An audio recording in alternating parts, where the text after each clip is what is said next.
ठीक है, तो सेंट्रीफ्यूगल फोर्स के ऊपर क्वेश्चन है, ध्यान रखना आपको हमेशा सेंट्रीफ्यूगल फोर्स कैसे लगाना है, रेडियली आउटवर्ड लगाना है। तो क्वेश्चन है कि मान लो हम वर्टिकल सर्कुलर मोशन कर रहे हैं, वर्टिकल सर्कुलर मोशन, और ये कांस्टेंट स्पीड से हो रहा है, कांस्टेंट स्पीड से। तो जिस समय ये सिचुएशन होगी, ये उसका पाथ है मान लो, ठीक है ना, एक बॉल है जो कि इसके अंदर वर्टिकल सर्कुलर मोशन कर रही है। तो जिस समय पे बॉल इस तरह से रखी हुई है, इस तरह से गोल गोल घूम रही है सर्कुलर ट्रैक के अंदर जो हमारी बॉल है, ठीक है, और ये एंगल है हमारा 37 डिग्री। बताया जा रहा है कि इस समय इसकी स्पीड जो है वो है 20 मीटर पर सेकेंड। ओके, और रेडियस में ले लेता हूँ 1 मीटर, बॉल का मास में ले लेता हूँ 1 kg। तो आपको बताना है normal reaction, normal reaction by circular track, normal reaction by circular track on the ball. इस समय पे बॉल के ऊपर कितना नॉर्मल रिएक्शन लग रहा होगा। ट्राई करो सभी लोग, एफबीडी बनाओ, और सेंट्रीफ्यूगल फोर्स अगर लगा रहे हो तो रेडियल डायरेक्शन में नेट फोर्स को क्या कर दो, 0।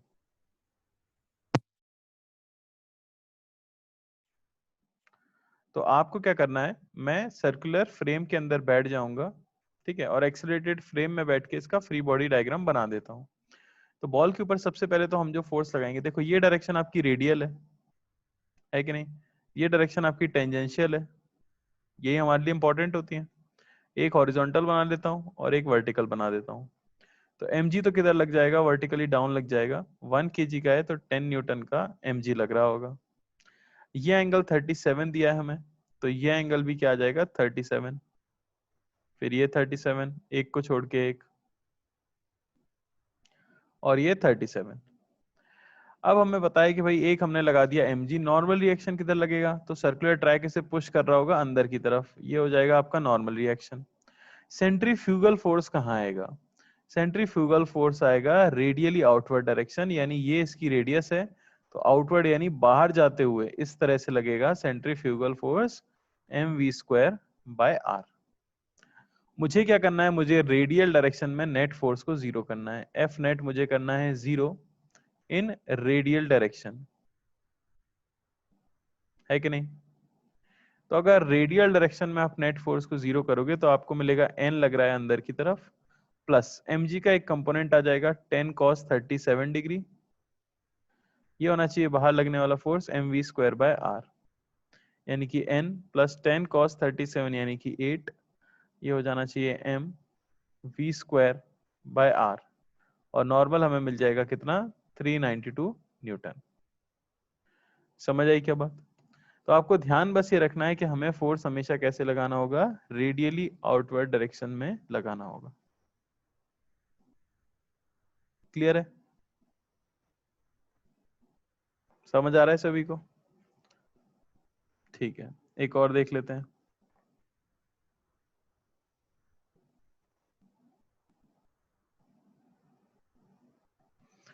तो ये थोड़ा सा अलग क्वेश्चन है, कर सकते हो, कॉन्सेप्ट एकदम सेम है। तो आपके पास एक हॉरिजॉन्टल टेबल है, ठीक है ना, हॉरिजॉन्टल टेबल है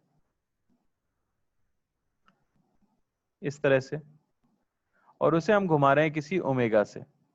यहाँ पे एक ब्लॉक रखा हुआ है, मास जिसका हमें दिया गया है 2 kg, और म्यू कोएफिशिएंट ऑफ फ्रिक्शन की वैल्यू हमें दी गई है 0.5 न्यूटन, ठीक है ना।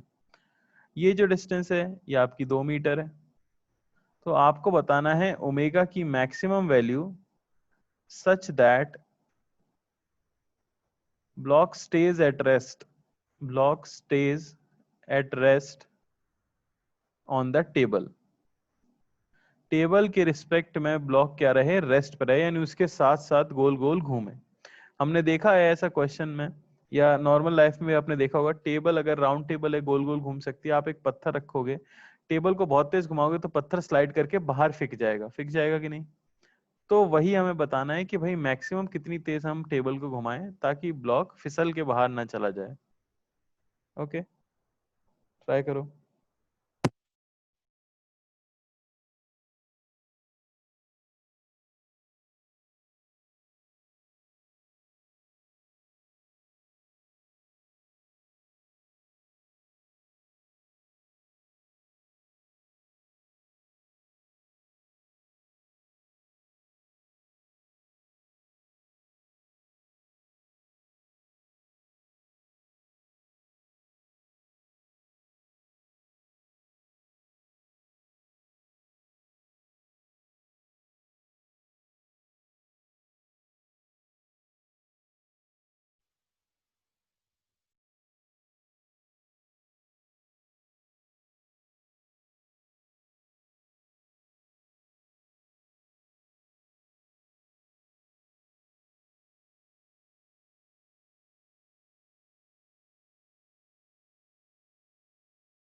चलो देखो कैसे करेंगे इसे।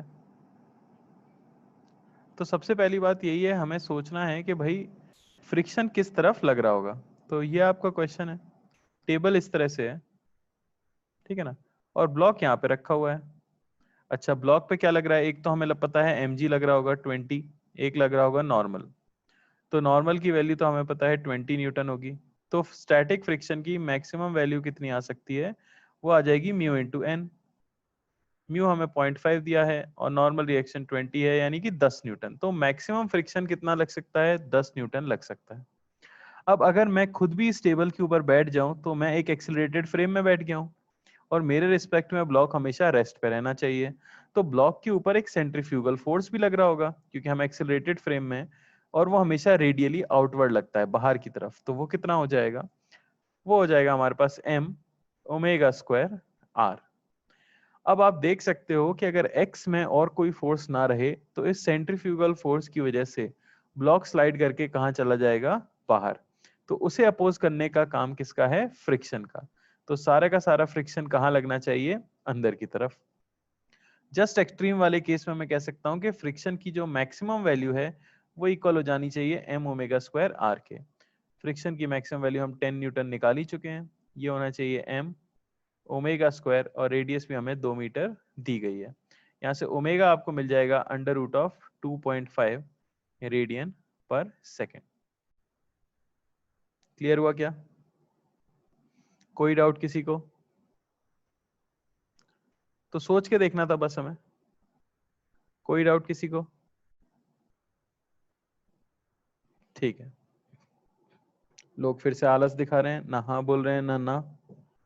प्लीज थोड़ा कुछ बोल दिया करो, ठीक है।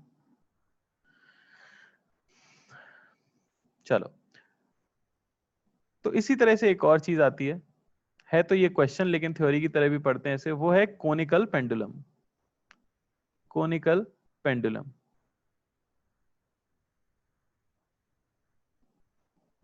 ठीक है ना। क्या मतलब है इसका, तो मान लो कि यहां पर एक स्ट्रिंग है और स्ट्रिंग से एक पत्थर बंधा हुआ है, ठीक है ना। आप इसे हॉरिजॉन्टल सर्कल में घुमाना शुरू कर दो। हॉरिजॉन्टल सर्कल में किस तरह से, तो इस तरह से, जरा इमेजिन करने की कोशिश करना। ये इस तरह से घूम रही है, ऐसा देखा है आपने? अगर हम एक रस्सी से पत्थर को बांध दें और एक जगह पे उसके एंड को ऊपर पकड़ के हम इस तरह से घुमा सकते हैं कि नहीं घुमा सकते, ताकि वो एक हॉरिजॉन्टल प्लेन के अंदर, एक हॉरिजॉन्टल सर्कल के अंदर इस तरह से कंटिन्यूअसली घूमता रहे। देख पा रहे हो, इस तरह से लगातार घूम रहा होगा। तो ये जो सिस्टम होता है इसे हम नाम देते हैं एक कोनिकल पेंडुलम।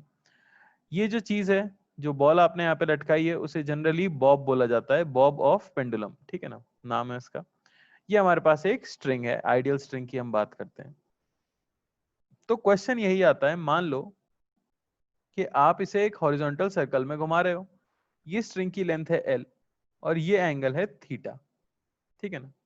मास हम मान लेते हैं बॉब का m। तो आपसे पूछा जा सकता है कि बताओ इस एंगल पे घुमाने के लिए हमें कितना ओमेगा देना पड़ेगा बॉल को। बॉल को ऑब्वियसली अपने सेंटर के अबाउट कुछ ना कुछ ओमेगा होगा, क्योंकि वो लगातार घूम रहा है, तो कुछ ना कुछ उसका ओमेगा होने ही वाला है। तो क्वेश्चन पूछा जा सकता है find the tension in the string, अगर ओमेगा दिया हुआ है तो, ठीक है ना, या आपसे ओमेगा पूछा जा सकता है। तो देखो किस तरह से निकालेंगे इसे हम। आपको लेंथ ऑफ स्ट्रिंग दी गई है और ये एंगल थीटा दिया गया है, ये हाइट में मान लेता हूं कि आपको h दी गई है, ठीक है। अगर आप देखो इसका एफबीडी बनाओ, अगर ये लगातार घूम भी रहा है इस तरह से सर्कल के अंदर, तो इसमें नेट फोर्स किसी भी समय पे क्या आना चाहिए, 0 आना चाहिए। कह सकते हैं कि नहीं? जो रेडियली डायरेक्शन में अगर मैं बात करूं तो नेट फोर्स क्या आना चाहिए, 0 आना चाहिए। फोर्सेस अगर मैं ड्रॉ करूं तो पहले एक तो इसके ऊपर लगेगा सबसे पहले mg, है कि नहीं, और क्या लगेगा, और स्ट्रिंग के साथ टेंशन। कहीं कांटेक्ट तो है नहीं, तो नॉर्मल रिएक्शन तो लगने वाला है नहीं। अब बात आती है कि सेंट्रीफ्यूगल फोर्स कहाँ लगेगा। अगर मैं आपसे पूछूं कि सेंट्रीफ्यूगल फोर्स कहाँ लगेगा, और मैं आपको दो ऑप्शन दूं कि ये हमारा बॉब है, सेंट्रीफ्यूगल फोर्स इस तरह से, ऐसे अगर स्ट्रिंग है तो यहाँ सेंट्रीफ्यूगल फोर्स लगेगा, या ऐसे हमारी स्ट्रिंग है तो यहाँ सेंट्रीफ्यूगल फोर्स लगेगा। तो बताओ जरा, ऑप्शन 1 सही है या ऑप्शन 2 सही है सेंट्रीफ्यूगल फोर्स लगने के लिए? बताइए।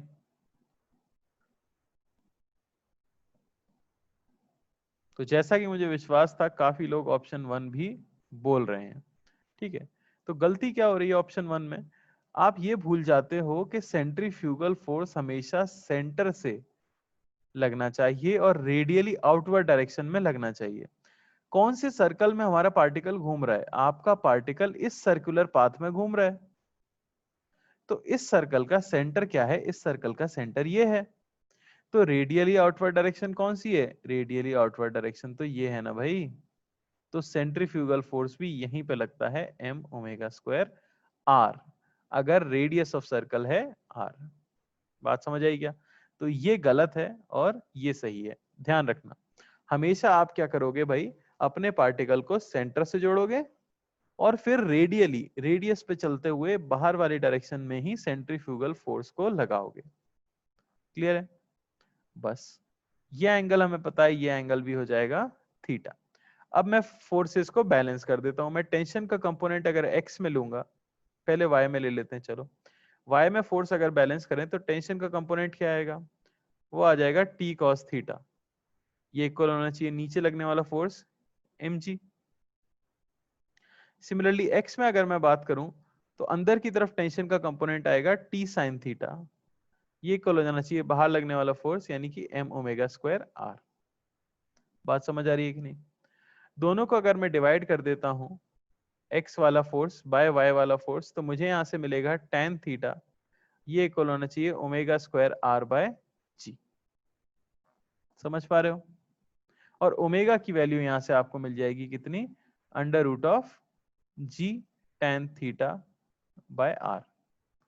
तो इतनी एंगुलर वेलोसिटी से अगर आप घुमाते हो किसको? बॉल को, तो वो घूम सकती है इस सर्कल के अंदर। अब यहाँ पे आर को भी मैं लिख सकता हूं कुछ। मुझे पता है, देखो tan थीटा, इस तरह का ट्रायंगल बन रहा है। ये स्ट्रिंग की लेंथ l दी गई थी, ये रेडियस आपको r दी गई है और ये एंगल था थीटा। तो यहां से मैं साइन थीटा सिंपली लिख सकता हूं, क्या होगा? वो होगा r बाय एल। तो r को मैं लिख सकता हूं क्या? l sine theta. यहाँ पे मैं पुट कर देता हूं, तो ये हो जाएगा under root of g tan theta by l sine theta, है कि नहीं?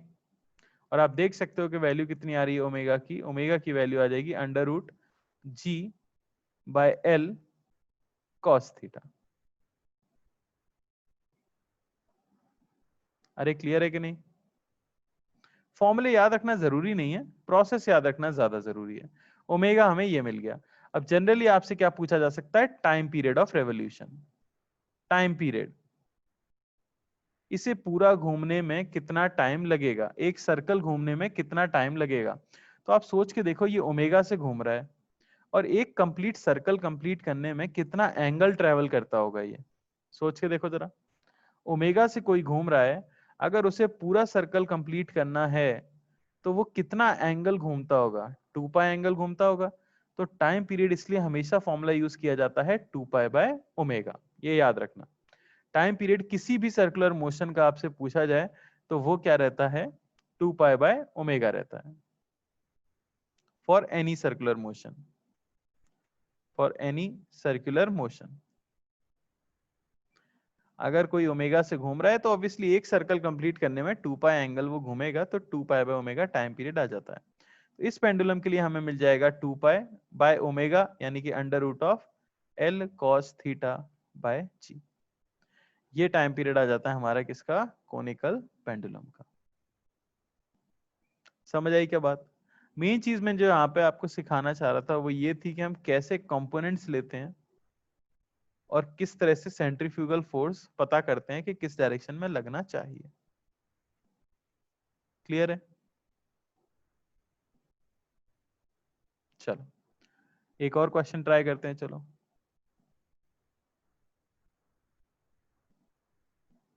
ठीक है ना? तो एक हमारे पास इंक्लाइंड प्लेन है कुछ इस तरह का, जिसका एंगल ऑफ इंक्लिनेशन है 37 डिग्री, और इसके ऊपर एक सर्कुलर ट्रैक में घूम रही है एक बॉल जिसे हमने स्ट्रिंग से कनेक्ट कर रखा है। ठीक है ना? मैं दे देता हूं, इसकी स्पीड है v। v की वैल्यू जो है वो है 10 मीटर पर सेकेंड, और वेलोसिटी हमेशा स्पीड हमेशा कांस्टेंट रहती है इसकी सर्कुलर मोशन के दौरान। रेडियस आप ले सकते हो 2 मीटर का है। मास ऑफ बॉब आप ले सकते हो 2 kg। तो आपको यहाँ पे हमें कैलकुलेट करके बताना है, ठीक है ना, रेशियो ऑफ मैक्सिमम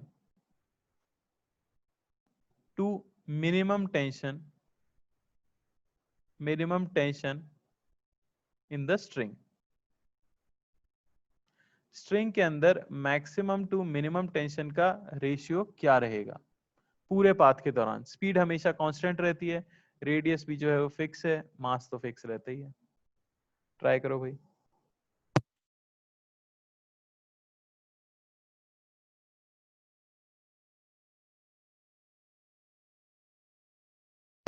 चलो भाई देख लेते हैं कैसे होगा, कुछ लोग आंसर दे पाए।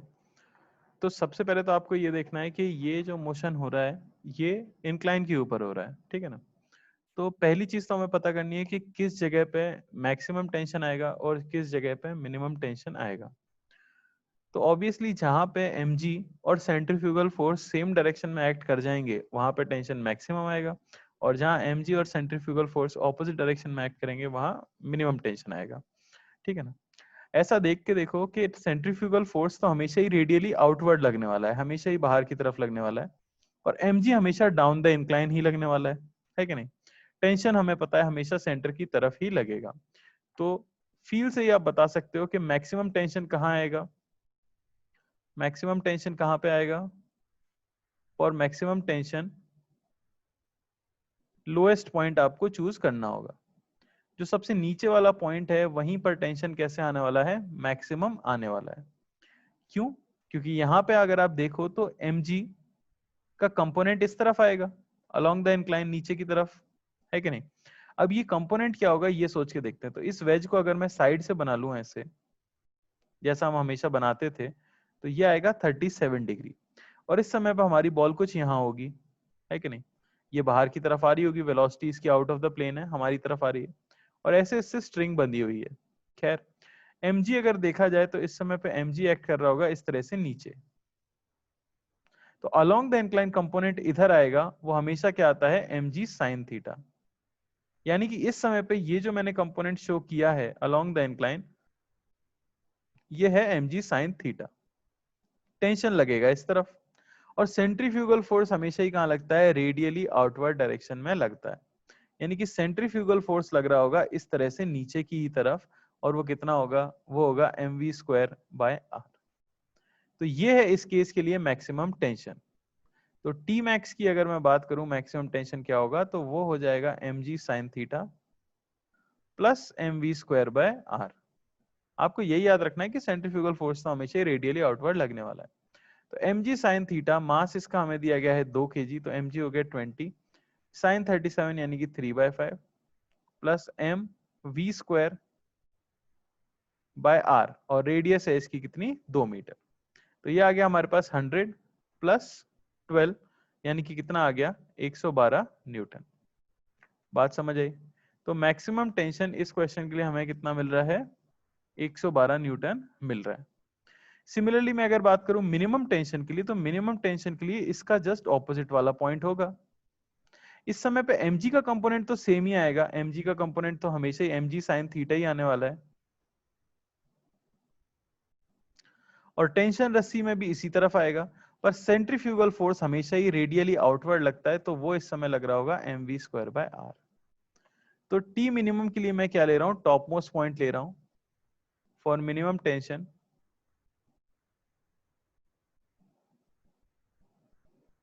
टॉप मोस्ट पॉइंट, ठीक है ना।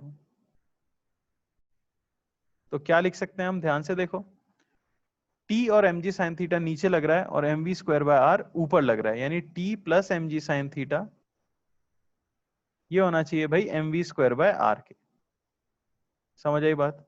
t plus mg sine theta ये होना चाहिए mv स्क्वायर बाय r के, और t की वैल्यू हमें यहाँ से मिल जाएगी mv स्क्वायर बाय r, जिसे हम निकाल ही चुके हैं, जो कि हमें 100 मिलता है, माइनस mg साइन थीटा यानी कि 12, जो आपको मिल जाएगा कितना? 88 न्यूटन। तो अब आपको रेशियो चाहिए था टी मैक्स बाय टी मिन,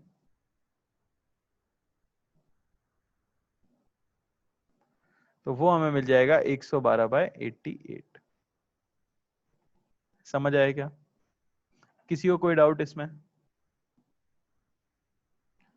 कोई डाउट है तो बोलो।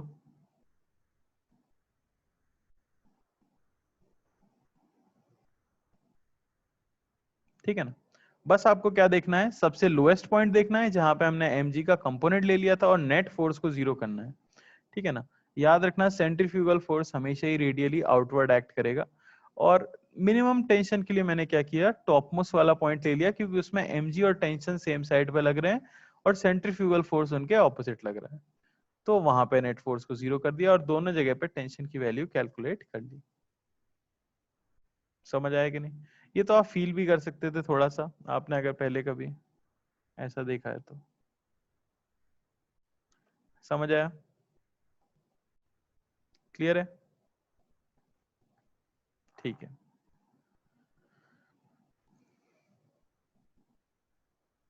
अब मैं आपसे कुछ अच्छा क्वेश्चन पूछने वाला हूं, ठीक है ना, जो है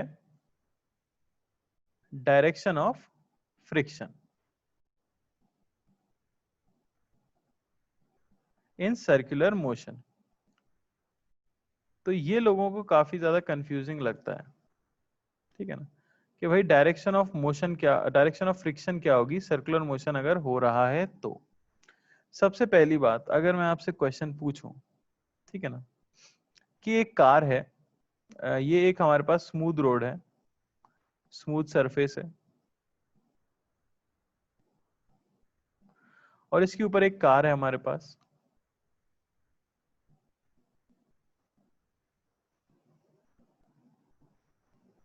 ठीक है ना, और कार मूव कर रही है किसी स्पीड v से, कांस्टेंट स्पीड से। मैं आपसे जानना चाहता हूं कि अगर ये कार टर्न लेना चाहती है तो क्या ये पॉसिबल है? Can the car turn? क्या ये लेफ्ट में या राइट में टर्न हो सकती है? अगर मैं स्टीयरिंग को घुमा दूं तो क्या कार मुड़ जाएगी? नहीं। तो आपको एक बात समझनी होगी, उसके लिए कुछ चीजें क्लियर होनी चाहिए। सबसे पहले तो अगर हमारे पास एक रफ रोड होती, रफ रोड होती, एकदम बेसिक क्वेश्चन मैं आपसे पूछूंगा कि रफ रोड है, एक कार है हमारे पास, ठीक है ना, जो कि इस तरह से मूव कर रही थी। If car accelerates, car accelerates, car अगर एक्सेलरेट होती है तो फ्रिक्शन की डायरेक्शन क्या होगी, फॉरवर्ड या बैकवर्ड? पहला क्वेश्चन है, अगर कार एक रफ रोड के ऊपर एक्सेलरेट होना चाहती है तो मैं जानना चाहता हूं कि भाई फ्रिक्शन फॉरवर्ड एक्ट करेगा या बैकवर्ड एक्ट करेगा। बड़ा ही साधारण सा सवाल है, देखते हैं कितने लोग सही जवाब दे पाते हैं। आपके पास एक कार है जिसे आप एक्सेलरेट कर रहे हो, हम सभी ने कार देखी, हम सभी कार में बैठे हैं, कार एक्सेलरेट हो रही है, और हमें ये बताना है कि फ्रिक्शन कार के ऊपर किस डायरेक्शन में एक्ट करेगा, फॉरवर्ड या बैकवर्ड। इसका आंसर तो सभी दे सकते हो। जो लोग सो रहे हैं प्लीज नींद से उठ जाएं और एटलीस्ट आंसर दे दें इसका भी, कुछ सीखने मिलेगा तुम्हें इससे, ठीक है ना, आम जीवन में। ओके। तो कुछ चुनिंदा लोग हैं जो फॉरवर्ड कह रहे हैं, जैसे श्रेष्ठ, तृप्ति, इन्होंने फॉरवर्ड कहा है, शौर्य ने फॉरवर्ड कह दिया है, ठीक है ना। तो बात यही है कि कार के ऊपर फ्रिक्शन किधर लगेगा, आगे या पीछे, सवाल ये था, और आंसर आता है कि the friction will act forward. तो जो नींद में थे उनकी नींद खुल गई होगी, और कई लोगों की दुनिया तो तबाही हो गई होगी कि ये क्या हो रहा है भाई, जब कार आगे जा रही है तो फ्रिक्शन उस पर आगे ही क्यों लग रहा है। तो ऐसा सोच के देखिए, ऐसा सोच के देखिए, अगर मेरे पास स्मूथ सरफेस होता, स्मूथ सरफेस होता, और आपके पास वही आपकी धांसू कार है, ठीक है ना, और ये रेस्ट पे थी, is it possible for car to accelerate? अगर मैं एक्सेलरेटर दबाऊं तो क्या कार आगे बढ़ जाएगी? एक स्मूथ सरफेस है, एकदम चिकना सरफेस है, ठीक है ना। आप रेस्ट पे कार में बैठे हुए थे, आपने मजे से एक्सेलरेटर दबाया, क्या कार आगे बढ़ सकती है? मेरा सवाल ये है। नहीं। तो अब आपको ये समझना होगा कि एक्सेलरेटर दबाने से कार आगे नहीं बढ़ती है, कार आगे बढ़ती है पहिए। एक्सेलरेटर दबाने से होता क्या है? क्या एक्सेलरेटर दबाने से कोई आदमी हमारे इंजन से निकलता है और कार को आगे की तरफ खींचने लग जाता है? नहीं। अगर मैं इसका एफबीडी बनाऊंगा, मैं फिजिक्स का स्टूडेंट हूं, मैं इसका एफबीडी बनाऊंगा, तो मैं एक चीज जानता हूं कि भाई इसके ऊपर एफ एक्सटर्नल कितना है? 0। अगर इसके ऊपर एफ एक्सटर्नल 0 है, यानी कि इसका एक्सेलरेशन कितना है? 0। अगर इसका एक्सेलरेशन 0 है, यानी कि इसकी स्पीड क्या होनी चाहिए? कांस्टेंट होनी चाहिए। और क्योंकि ये रेस्ट पर है, तो ये हमेशा रेस्ट पर रहेगा, और ये कांस्टेंट स्पीड पे होता तो कांस्टेंट स्पीड पे रहता। मेरे एक्सेलरेटर दबाने से या ब्रेक दबाने से इस केस में कोई फर्क नहीं पड़ने वाला। तो जब भी हमारी कार रोड के ऊपर चलती है, तो जो इकलौता एक्सटर्नल फोर्स उसके ऊपर लग सकता है, वो कौन सा है? वो है फ्रिक्शन। तो एक्सेलरेटर दबाने से होता क्या है? एक्सेलरेटर दबाने से कार का पहिया घूमता है, व्हील घूमना स्टार्ट करता है। कार आगे बढ़ने का रीजन एक्सेलरेटर दबाना नहीं है, पर व्हील घूमने का कारण एक्सेलरेटर दबाना है। तो बात यही थी कि रफ रोड पर जब मैंने एक्सेलरेटर दबाया, तो आप कह रहे हो कि फ्रिक्शन आगे एक्ट किया। क्यों? क्योंकि लॉजिकली सोच के देखो, अगर आपकी कार को आगे एक्सेलरेट करना है, तो इसके ऊपर आगे वाली डायरेक्शन में कोई ना कोई फोर्स लगना चाहिए। अब इकलौता एक्सटर्नल फोर्स एक्स डायरेक्शन में जो कि रोड इसके ऊपर लगा सकती है, वो कौन सा है? वो सिर्फ फ्रिक्शन है। और कोई फोर्स है? ग्राउंड नॉर्मल लगा सकता है या फ्रिक्शन लगा सकता है? नॉर्मल हमेशा वाई में लगाएगा वो। तो एक्स में अगर एक्सेलरेट कराना है, तो इकलौता एक्सटर्नल फोर्स जो ग्राउंड लगा सकता है, वो कौन सा लगा सकता है? फ्रिक्शन लगा सकता है। इसलिए फ्रिक्शन किधर एक्ट करता है? आगे एक्ट करता है। क्या सभी लोग कन्विंस्ड है मैंने मेरे इस पॉइंट से, कि अगर हमें कार एक्सेलरेट करानी है, तो फ्रिक्शन की डायरेक्शन कार के ऊपर जो लगती है, वो किधर लगती है? फॉरवर्ड डायरेक्शन में ही लगती है। अरे हाँ है ना, तो बोलो भाई। अब कुछ लोग होंगे जो इस बात से एग्री नहीं करेंगे, तो उनके लिए मेरे पास दूसरा एक्सप्लेनेशन भी है। तो ये रही आपकी कार, और ये रहा उसके व्हील्स, ठीक है ना। तो क्या मुझे ये बता सकते हो कि कार जब आगे एक्सेलरेट करना चाहेगी, तो जो व्हील्स हैं वो कैसे घूमेंगे? अगर मैं व्हील का एफबीडी ध्यान से देखूं, तो कार जब आगे एक्सेलरेट करना चाहेगी, तो इसके व्हील्स ऐसे घूमेंगे। घूमेंगे कि नहीं? तो जो लोएस्ट पॉइंट है, वो किधर जाने की कोशिश करेगा? राइट में या लेफ्ट में? ग्राउंड के साथ कांटेक्ट में तो लोएस्ट पॉइंट ही है ना सिर्फ। कार आगे एक्सेलरेट कर रही है, तो सभी के पहिए ऐसे ही घूमेंगे जैसे मैंने ड्रॉ किया है। तो लोएस्ट पॉइंट सभी का लेफ्ट में जाने की कोशिश करेगा। और हमें पता है भाई, ये हमने देखा था डायरेक्शन ऑफ फ्रिक्शन वाले केस में, कि जिस तरफ आपको ऑब्जेक्ट मूव करती हुई लगती है, उसके ऑपोजिट डायरेक्शन में उसके ऊपर फ्रिक्शन लगता है। तो इसीलिए हर व्हील के ऊपर फ्रिक्शन जो है किधर लग जाता है? आगे की डायरेक्शन में लग जाता है। तो दूसरा रीजन आप ये भी समझ सकते हो। अरे बात समझ आई क्या? अब तो समझ आया होगा एटलीस्ट।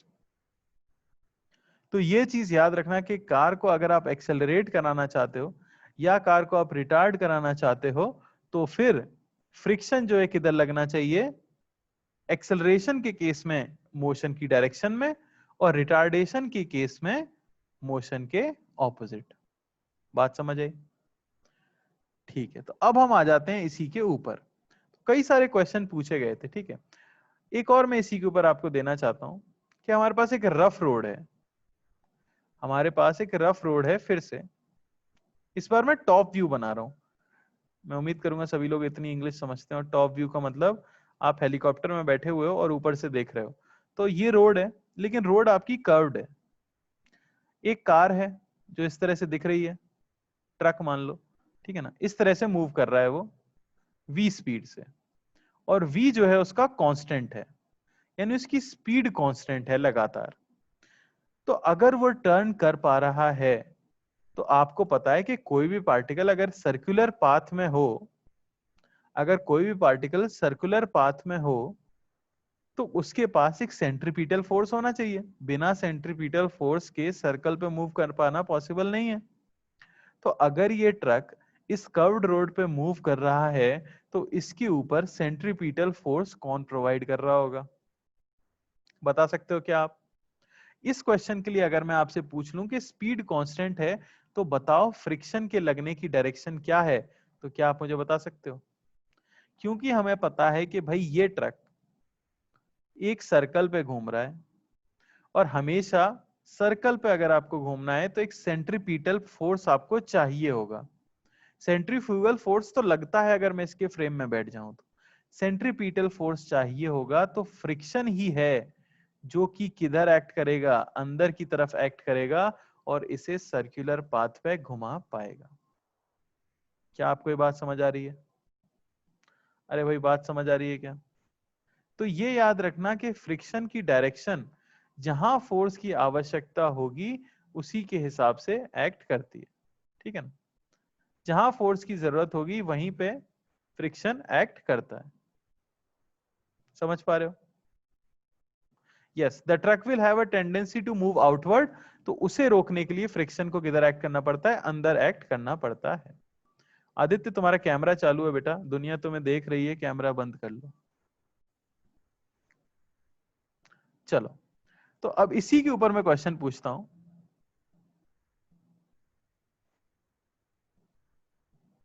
बेटा friction will act on wheels only ना, कार पे थोड़ी फ्रिक्शन लग सकता है, फ्रिक्शन तो व्हील पे ही लगेगा, पर व्हील पे लेफ्ट साइड में लगेगा, ऐसा समझ के देखो। समझ आ रही है बात?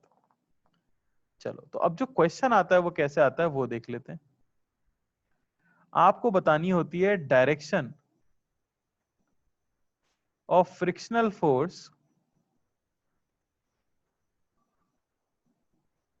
ऑन द व्हील्स,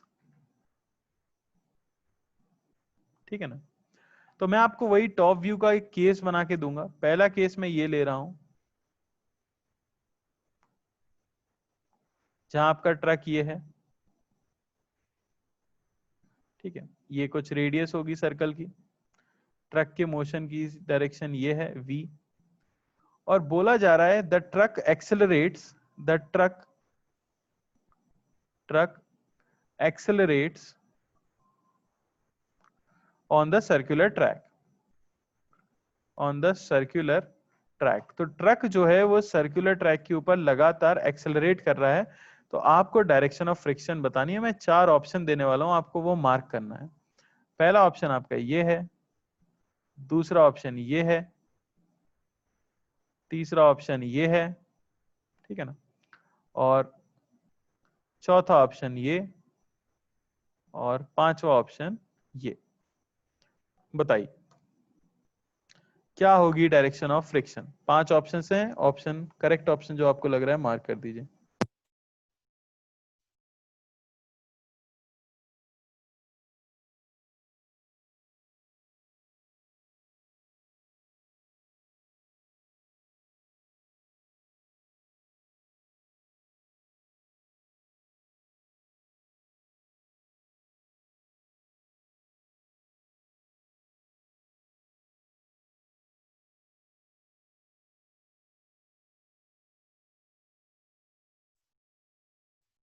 अब देखिए हो क्या रहा है क्वेश्चन में। क्वेश्चन में हो रहा है द ट्रक इज एक्सिलरेटिंग। अभी मैंने आपको बताया अगर ट्रक को एक्सिलरेट करना है तो फ्रिक्शन किधर लगना चाहिए। आपको यह पता है ट्रक एक्सिलरेट हो रहा है यानी ये स्पीड लगातार बढ़ रही है। अगर स्पीड बढ़ रही है यानी कि इस डायरेक्शन में एक्सिलरेशन तो होना चाहिए। अगर इस डायरेक्शन में एक्सिलरेशन है तो इस डायरेक्शन में कोई ना कोई फोर्स तो होना चाहिए। अब ट्रक सीधी रोड पे एक्सिलरेट हो रहा होता तो ऑब्वियसली फोर्स सिर्फ आगे चाहिए होता, लेकिन ट्रक एक सर्कुलर पाथ पे भी चल रहा है। अगर आप सर्कुलर पाथ पे चलते हो तो आपको एक मैंडेटरी फोर्स चाहिए होता है जो सेंटर की तरफ डायरेक्टेड हो, जिसे हम कहते हैं सेंट्रीपिटल फोर्स। तो वो फोर्स किधर लगना चाहिए भाई? तो वो फोर्स लगना चाहिए सेंटर की तरफ। अब ग्राउंड सिर्फ 2 फोर्स लगा सकता था, एक था नॉर्मल और एक था फ्रिक्शन। फ्रिक्शन ही ऐसा फोर्स है जो गाड़ी को एक्सेलरेट करा सकता है, और फ्रिक्शन ही ऐसा फोर्स है जो गाड़ी को सर्कुलर पाथ पे घुमा सकता है। तो फ्रिक्शन का कुछ हिस्सा तो लग रहा होगा एक्सेलरेट कराने में, और फ्रिक्शन का कुछ हिस्सा लग रहा होगा सर्कुलर पाथ पे घुमाने में। तो नेट फ्रिक्शन को जो लगना पड़ेगा वो कुछ इस तरह से लगना पड़ेगा, और उसके कंपोनेंट्स इस तरह से एडजस्ट होंगे कि वो ये दोनों फोर्स प्रोवाइड कर सकें। तो आंसर जैसा कि एक तो लोग दे पाए वो था डी। अरे बात समझ आई क्या?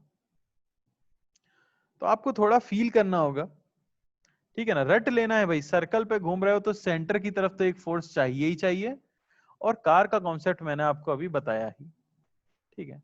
सिमिलरली एक और क्वेश्चन मैं पूछना चाहूंगा, बी पार्ट। तो बी पार्ट ये रहा आपका, वही टॉप व्यू है, वही सर्कुलर रोड है, ठीक है ना। ये रही हमारी कार, ये इधर मूव कर रही है वी। The car डिसेलरेट्स। तो आपको बताना है द डायरेक्शन ऑफ फ्रिक्शन। मैं ऑप्शन देने वाला हूं, इस बार सभी का सही होना चाहिए और पूरी स्पीड में आंसर देना चाहिए आपको, ठीक है ना। तो पहला ऑप्शन है आपका ये, बी ऑप्शन है आपका ये, सी ऑप्शन, डी ऑप्शन, ई, एफ, जी। मैं तो टाइम पास कर रहा हूं, आप आंसर देना शुरू कर सकते हो।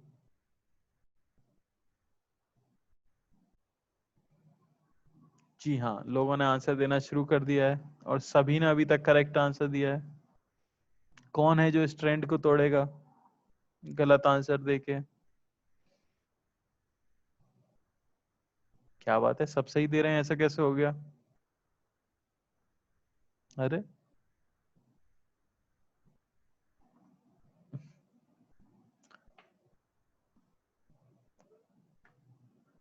क्या बात है।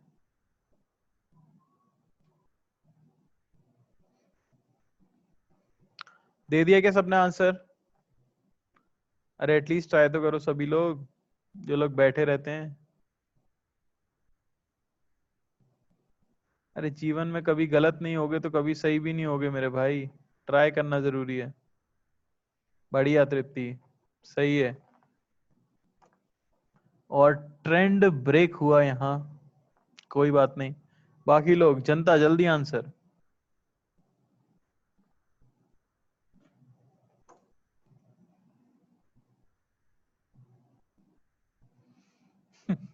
चलो, तो भाई आंसर आता है इसका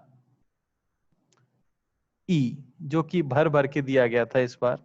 तो सब समझ गए कि एक तो लगेगा भाई सेंटर की तरफ, और एक स्पीड घटानी है तो ऑपोजिट में लगना चाहिए। तो नेट फ्रिक्शन किधर लगना चाहिए? इधर। तो जो एक बालक गलत है उसको शायद समझ आ गया होगा कि आपने क्या गलती की है, तो अगली बार ना करें। क्या ये क्लियर हो चुका है सभी को? अरे बोलो भाई। याद रखना, किसी भी सर्कुलर मोशन में दो एक्सेलरेशन होते हैं, सेंट्रीपिटल तो होता ही होता है, और टेंजेंशियल जो है वो हो सकता है। अगर स्पीड बढ़ रही है तो आगे की तरफ, घट रही है तो पीछे की तरफ। किसी को कोई डाउट है तो बोले कृपया, हैंड रेज कर दे, मैं आपको अनम्यूट कर दूं। तो सवाल यह है कि पेंडुलम हम सभी ने देखा है, पेंडुलम नहीं देखा है तो ऐसा होता है, स्ट्रिंग से पत्थर बंधा होता है और इस तरह से ऑसिलेशन कर रहा होता है, ठीक है ना। तो इसे हम कह देते हैं पेंडुलम। तो सवाल आपको यही बताना है कि जब आपकी पेंडुलम इस जगह पर है, पी पॉइंट पर है, the direction of net acceleration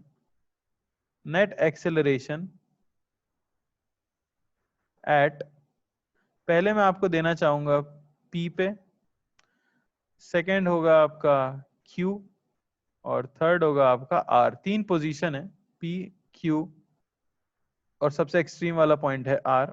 options में यहां दे रहा हूं, ए आप ले सकते हो इस तरफ, यानी कि स्ट्रिंग के अलोंग, ठीक है ना, और बी ऑप्शन है हमारा इस तरफ। समझ आ रही है बात? स्ट्रिंग से परपेंडिकुलर। सी ऑप्शन ले लेते हैं हम इस तरफ,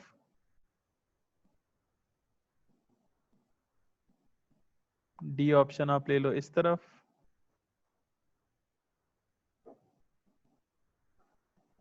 ई हम ले लेते हैं इस तरफ, एफ हम ले लेते हैं इस तरफ। अभी आंसर देना ना शुरू करें कृपया, थोड़ा सब्र करें, मैं पहले ऑप्शन तो बना लूं सारे, ठीक है ना। और जी ऑप्शन हम ले लेते हैं, ये हमारी स्ट्रिंग ऐसे है, ये पाथ ऐसे है, कुछ इस तरफ, ये हॉरिजॉन्टल नहीं है, ठीक है ना, मैं बना ही दूं मिटा के अच्छे से।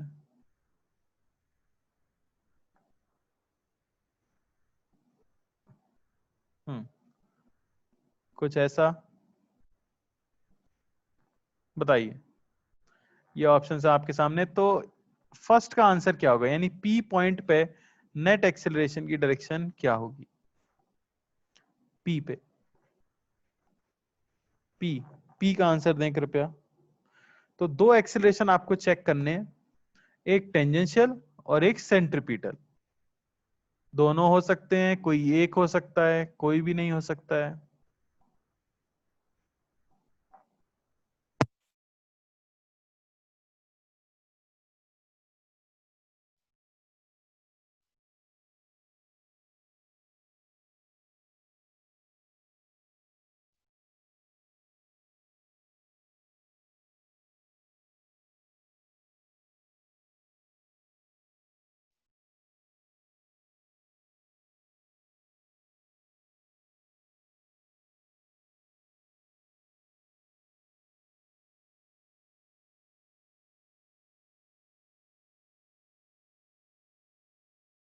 चलो भाई, तो देखो जरा ध्यान से, पहले का आंसर क्या आना चाहिए था, पी पॉइंट पर। अच्छा, पी पॉइंट पर क्या सेंट्रीपिटल एक्सेलरेशन होगा, हाँ या ना। पी पॉइंट पर क्या सेंट्रीपिटल एक्सेलरेशन होगा, हाँ या ना। बिल्कुल होगा। किधर होता है सेंट्रीपिटल एक्सेलरेशन, सेंटर की तरफ, यही सेंटर है। तो पी पॉइंट पर सेंट्रीपिटल एक्सेलरेशन इस तरह से होना चाहिए, कह सकता हूं मैं। अच्छा, क्या पी पॉइंट पर टेंजेंशियल एक्सेलरेशन होगा, टेंजेंशियल एक्सेलरेशन होगा क्या पी पॉइंट पर, मैं ये जानना चाहता हूं। क्या स्पीड इस समय पे बढ़ रही या घट रही होगी बॉल की, स्पीड बढ़ रही है या घट रही है। तो डिपेंड करेगा, अगर ऊपर की तरफ जा रही है तो स्पीड घट रही होगी, और नीचे की तरफ आ रही है तो स्पीड बढ़ रही होगी। दोनों ही केसेस में आप देख सकते हो कि टेंजेंशियल एक्सेलरेशन को इस तरफ होना पड़ेगा, अरे है कि नहीं, टेंजेंशियल एक्सेलरेशन को इस तरफ होना पड़ेगा। तो अब सीधी सी बात है भाई कि नेट एक्सेलरेशन किधर आएगा, तो नेट एक्सेलरेशन इनका रिजल्टेंट आना चाहिए, यानी कि कुछ ऐसा। तो मोस्ट अप्रोप्रिएट ऑप्शन कौन सा था, जी, यानी इस पार्ट का आंसर हमें क्या मिलेगा, जी। क्यू पार्ट का नेट एक्सेलरेशन क्या आएगा हमारे पास, net acceleration in Q part.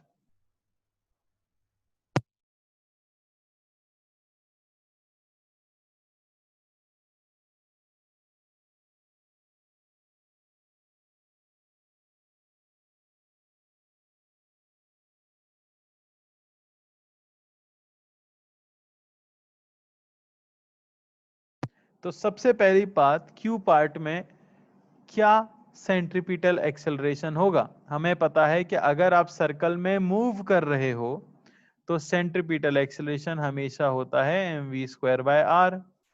तो सेंटर की तरफ हमेशा सेंट्रीपिटल एक्सेलरेशन लगेगा, तो क्यू वाले केस में सेंट्रीपिटल एक्सेलरेशन तो सेंटर की तरफ लगेगा, बात सही है।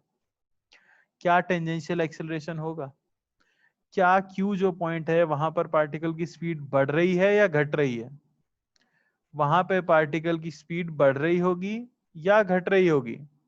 नहीं, आपको पता है कि जैसे ही आर से क्यू की तरफ वो आ रहा था, आर से क्यू की तरफ वो आ रहा था, स्पीड बढ़ रही थी, क्यू पे मैक्सिमम हुई और अब फिर घटना शुरू होगी। तो क्यू पे तो स्पीड कैसी है, मैक्सिमम है। क्यू पे स्पीड कैसी है, मैक्सिमम है, ना बढ़ रही है ना घट रही है। तो अगर बढ़ नहीं रही है, घट नहीं रही है, मैक्सिमम है, इसका मतलब टेंजेंशियल एक्सेलरेशन होना ही नहीं चाहिए, है कि नहीं। क्यू पॉइंट पे टेंजेंशियल एक्सेलरेशन नहीं होना चाहिए। या फिर आप ऐसा भी सोच सकते हो कि भाई टेंजेंशियल एक्सीलरेशन के लिए फोर्स कौन सा है, अच्छा पी पे तो mg ऐसे लगा था, तो mg का कंपोनेंट इधर आ गया था, तो उसने ये टेंजेंशियल एक्सीलरेशन दे दिया था, पर क्यू पे तो mg इधर लग रहा है, टेंशन ऊपर mg नीचे, तो x में तो कोई फोर्स है ही नहीं, इसका मतलब कि q पॉइंट पे कोई टेंजेंशियल एक्सीलरेशन नहीं है, तो सिर्फ कौन सा एक्सीलरेशन बचा, सेंट्रीपिटल, यानी आंसर कौन सा हुआ हमारा E। अरे समझ आई क्या बात। और लास्ट जरा बता दो, R पॉइंट पे नेट एक्सीलरेशन की डायरेक्शन क्या आएगी, R पॉइंट पे नेट एक्सीलरेशन की डायरेक्शन क्या आएगी, सोच समझ के करना, ध्यान देना थोड़ा सा। आर पॉइंट सबसे एक्सट्रीम वाला पॉइंट है, सबसे कोने वाला पॉइंट है पेंडुलम के लिए, तो क्या आएगी नेट एक्सीलरेशन की डायरेक्शन।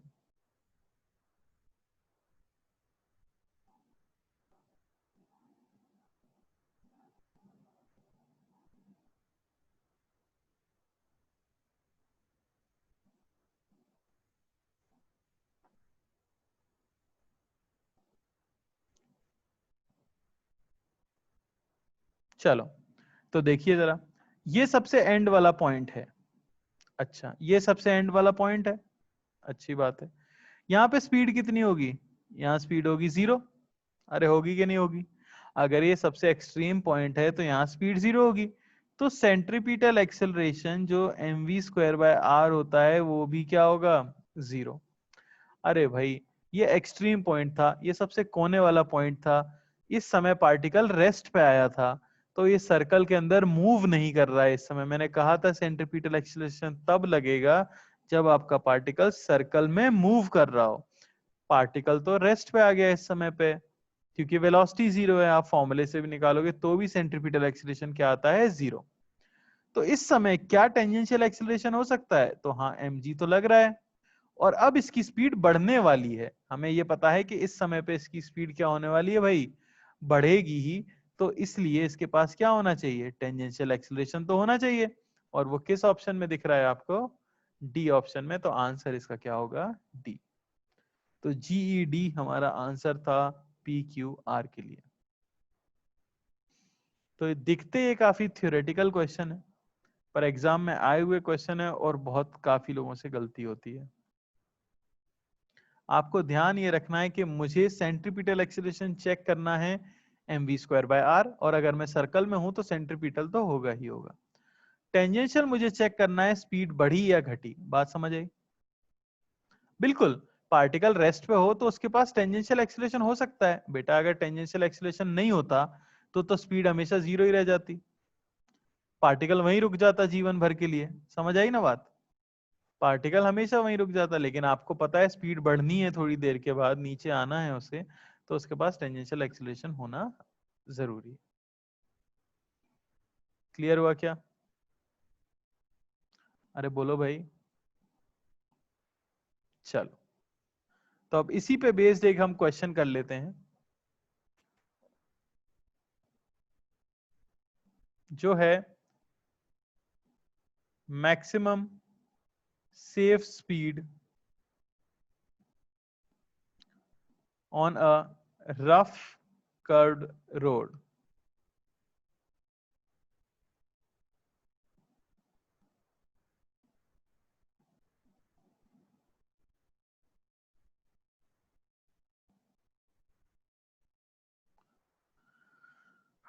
हम सभी ने ऐसा देखा है कभी ना कभी, कि मान लो एक सर्कुलर पाथ है, एक रोड सर्कुलर है, और आप बहुत ज्यादा स्पीड से अगर चलो तो ये संभव है कि आप फिक जाओ बाहर की तरफ, आप रोड से बाहर की तरफ फेंक दिए जाओ।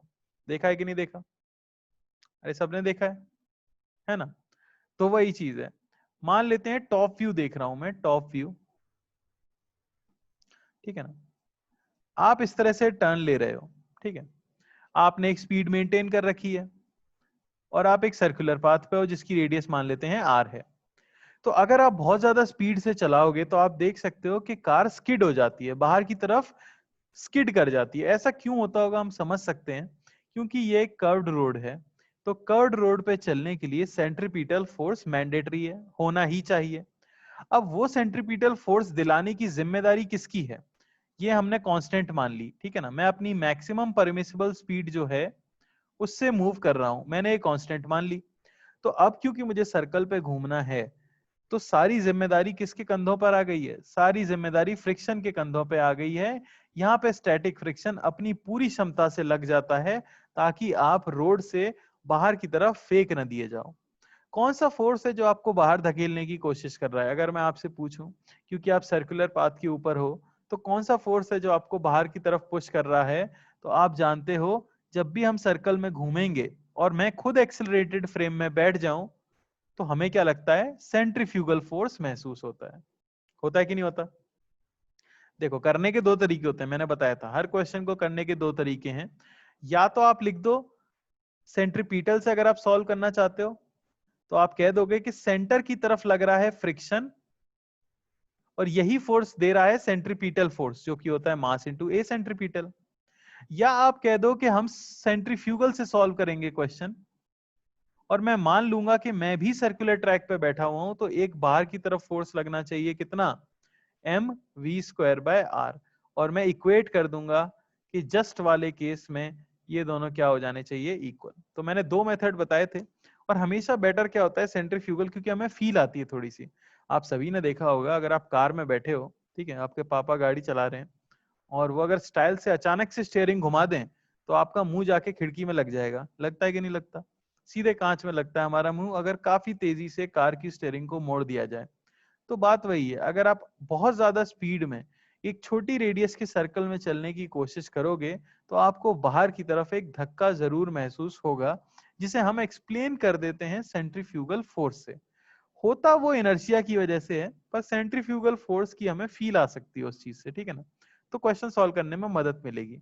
तो सब ये समझ सकते हैं कि ट्रक अगर इस तरह से मूव कर रहा है, तो हाँ, उसके ऊपर सेंट्रीफ्यूगल फोर्स लगेगा, एक धक्का महसूस होगा बाहर की तरफ, और फ्रिक्शन उसे बैलेंस कर रहा होगा। फ्रिक्शन की मैक्सिमम वैल्यू क्या हो सकती है? वो हो सकती है म्यू एन। वो हो जाना चाहिए mv²/r के इक्वल। नॉर्मल इक्वल हो सकता है किसके? mg के। तो ये होना चाहिए mv²/r, और v मैक्स की जो हमें वैल्यू मिलती है, वो मिलती है √μ/r(g). फॉर्मूला है, आपको याद रखना है, ठीक है ना। फॉर्मूला है, सीधे सीधे क्वेश्चन आता है, इसके ऊपर आपको याद रखना है। अगर आपको रोड का कोएफिशिएंट ऑफ फ्रिक्शन पता है, रेडियस पता है, एक्सेलरेशन ड्यू टू ग्रेविटी पता है, तो आप उस सर्कुलर पाथ पे चलने के लिए मैक्सिमम कितनी स्पीड यूज की जा सकती है, वो कैलकुलेट करके बता सकते हो। अरे समझ आया कि नहीं आया? समझ आई क्या बात? क्लियर है? अरे क्लियर है बेटा, टेन थीटा कहां से आ गया यहाँ पे? जो मैं पढ़ा रहा हूँ वो पढ़ लो पहले। अरे रोड कहाँ, एंगल कहाँ से आ गया चाचा? मैं तो सादा बात कर रहा हूँ, फ्लैट रोड की। पहले यही समझ लो, आपने कहीं और पढ़ा है, अच्छी बात है, पर पूरी कक्षा को मत कंफ्यूज करो। एक फ्लैट रोड है, म्यू अगर आपको दिया हुआ है, तो आप इतनी मैक्सिमम स्पीड से चल सकते हो। अरे क्लियर है क्या? अरे सॉरी की बात नहीं, तुम बात सही कह रहे हो, पर वो अगला टॉपिक है, मैं इस टॉपिक की बात कर रहा हूँ, ये क्लियर होना चाहिए सबका। अगली चीज है जिसे हम कहते हैं tilting of bike. Tilting of bikes, ये अब सबने देखा होगा, ठीक है ना। तो थोड़ा सा मुझे 3 डायमेंशनल डायग्राम टाइप बनाने की कोशिश करनी होगी, जिसमें मैं ऑब्वियसली असफल रहूंगा। तो ये रोड है इस तरह से, और एक साइकिल वाला है, ठीक है ना, जो कि मूव कर रहा है कंटिन्यूअसली, ठीक है। तो आपने ऐसा देखा होगा कि जब भी हम टर्न ले रहे होते हैं, तो बाइक वाले, साइकिल वाले अपने बाइक को थोड़ा सा क्या कर लेते हैं? टिल्ट कर लेते हैं, इस तरह से व्हील रहता है। समझ आ रही है ना बात? थोड़ा सा टिल्टेड रहता है वर्टिकल के साथ। अगर आपने रेसिंग देखी है, मोटो जीपी रेसिंग वगैरह अगर आपने देखी है, बाइक्स वगैरह, तो आपने देखा होगा जब वो टर्न लेते हैं, तो वो काफी ज्यादा अपने आप को बेंड कर लेते हैं, काफी ज्यादा अपने आप को टिल्ट कर लेते हैं, उनके घुटने ऑलमोस्ट जमीन से घसीटने लग जाते हैं। देखा है आपने? तो ऐसा क्यों किया जाता है?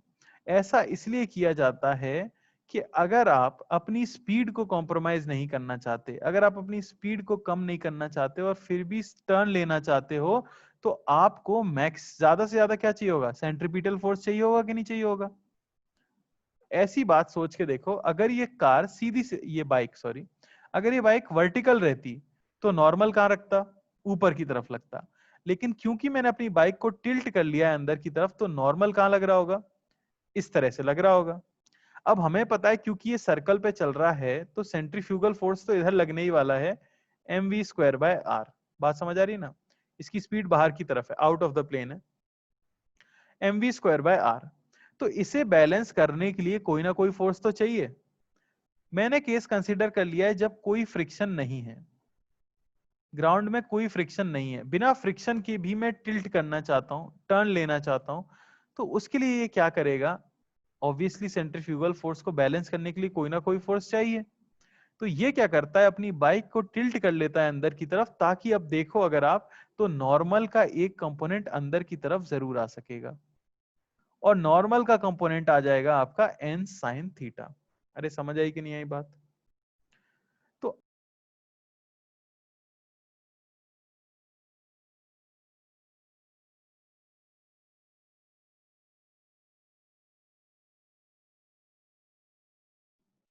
आवाज आ रही है सभी को? हेलो? कुछ टेक्निकल समस्या हुई, चलो कोई बात नहीं, ठीक है ना। अगर ये खुद को टिल्ट कर ले तो अब ये सेंट्रीफ्यूगल फोर्स को बैलेंस कर सकता है। अच्छा, नॉर्मल का एक और कंपोनेंट आएगा जो यहाँ पे आएगा n cos थीटा, और एक लग रहा होगा भाई नीचे क्या, mg। तो अगर मैं फोर्सेस को बैलेंस करूं तो मैं कह सकता हूं n cos थीटा ये होना चाहिए mg, और n sin थीटा ये इक्वल होना चाहिए क्या, mv²/r। दोनों को डिवाइड करके सॉल्व करोगे, आपको v max की वैल्यू जो मिलेगी वो मिलेगी √rg tan थीटा। तो अगर आप थीटा एंगल पे टिल्ट होते हो तो उसके करस्पॉन्डिंग इतनी मैक्सिमम स्पीड रहती है।